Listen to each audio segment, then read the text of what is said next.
napag-aralan na natin ang buhay ni Dr. Jose Rizal noong tayo ay sa elementarya magpahanggang kolehiyo. Ngunit tila ay marami pa rin tayong hindi alam sa buhay ng ating pambansang bayani. Kaya sa kanyang 127 araw ng kabayanihan, ating alamin ang ilan sa mga ito. Alam mo ba na si Dr. Jose Protasio Rizal Mercado Alonso y Realonda ay isang polyglot?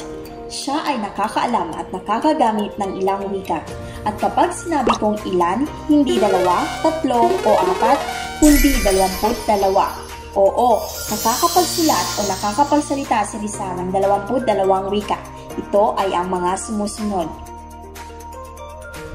Kamakailan lamang nabuksan ang debate kung saan totoo nga bang 411 lamang ang taas ng ating pambansang bayani? Taliwas sa mga kuro-kuro, ibinahagi ng kilalang historian na si Anted Ocampo ang isang sipi hinggil sa tunay na taas ni Dr. Jose Rizal. Ayon sa historian, sa isang pahina mula sa isa sa mga kwaderno ni Rizal kung saan isinulat nito ang kanyang sarili sa edad na 19 na siya ay nakatayo sa paligid ng 61 sentimetro na isinasalin sa 5.28 talampakan o halos 5'3". Bukod sa dalawang nobela na Noli Me Tangere at El Filibusterismo taong 1872,